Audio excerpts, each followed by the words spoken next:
Hello and happy holidays. It's the most wonderful time of the year for some people, but for some of us it can be a mix of joy and sadness. And for some people they loathe Christmas but fear the scorn of being Grinchy.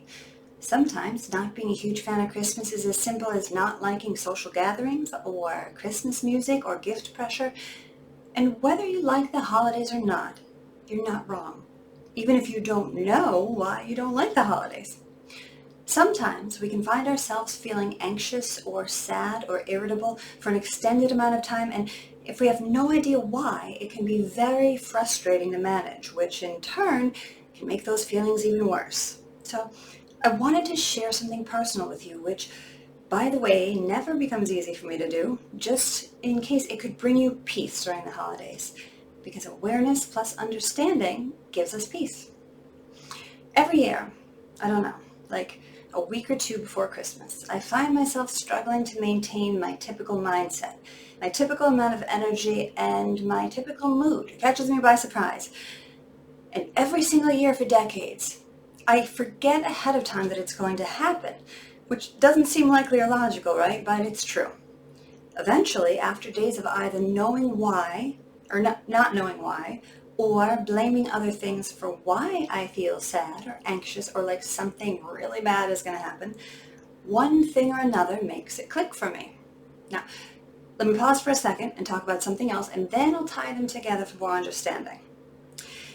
You know how there can be a time of year that has its own unique feeling, and every time it comes back around, you get to experience it again.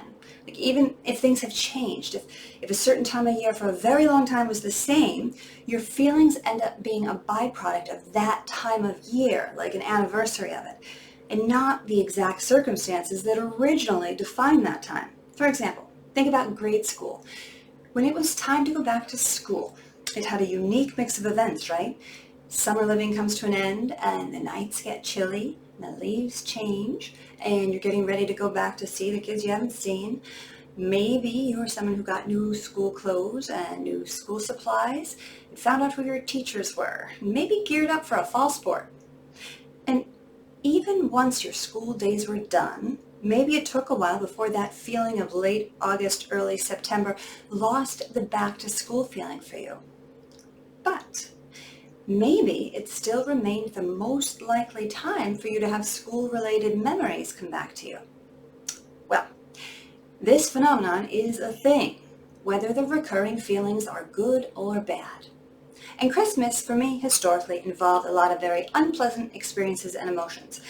For those close to me, Christmas meant they were generally more miserable, maybe an anniversary of unresolved feelings for them, that made them more susceptible to their own weaknesses and the demons they fought. Now, fast forward to now. I have 3 kids. Healthy, happy kids who love to be home for Christmas. I love choosing gifts for them. I love our Christmas Eve and Christmas traditions. I love the ridiculous light-up chickens I put out on the porch. Come on, you've seen them. I added a rooster this year for the ladies. So weird. I love baking and cooking Christmas dinner, and I love making work Christmassy and exchanging gifts with friends. So that should all make me appreciative and have no complaints, and should break a cycle of unhealthy family dynamics, and should erase unpleasant things from the past, right?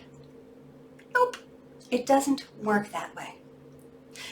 Amidst this Christmas joy, if you have deeply ingrained associations with this time of year, you can have the most Norman Rockwell, Currier and Ives kind of Christmas, and it isn't going to guarantee that you're not going to be visited by ghosts.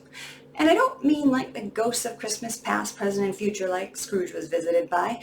I mean the ghosts of memories, flashbacks, and sometimes even worse, oppressive feelings which are out of place, make no sense, but are very, very real. So, I'm being nauseatingly vulnerable when I tell you that this year, when I had the night to myself, my dog Blake was there just being a cute dog, and I had a Christmas cookie candle burning. I was happily wrapping the kids' presents way before my traditional Christmas Eve wrapping scramble. Nothing on my mind other than the task at hand. Or so I thought, because as tears started streaming down my face, without any noise, no squishy cry face, that's when I realized that I was also incredibly sad. And then I got annoyed with myself, so that's fun. I was telling myself I really had no right to be sad. That I have so many blessings, what's my problem? And that was my moment of awareness, because that's not me. I would never tell myself or anyone else that there's an emotion that's unjustified. There may be emotions we feel and later realize they're not a match for reality, but any emotion that is elicited in you is not only valid and okay, not only not wrong, but it serves a purpose to help you know that something is going on in your mind. And if your emotion strikes you as not appropriate for the time and circumstances, that just means there's a cause that you're not able to see yet. It is way too soon, not to mention self-betrayal, to decide an emotion is irrelevant, to deny it, and to stuff it down. Because you can try to ignore the emotion, distract yourself from the emotion, or blame it on something else. But the fact remains that the root cause of the emotion, which is plaguing your mind, does not go away just because you don't look at it. So what I want to say to you is this. If you've been feeling stressed or irritated, if you basically just wish the whole Christmas ordeal would be over, that's okay. You don't have to feel like you're told to feel, like you're supposed to feel. You can feel like you actually feel. I mean, sure, you have to be pleasant to other people and not go around telling cheerful children that Christmas sucks. But you need to show yourself compassion and allow room for all your feelings, even if you have polar opposite feelings at the same time. It's a thing. And if you need help figuring out what your Christmas ghosts are, please let me help you. I have been extremely effective here at helping people see connections between past and present.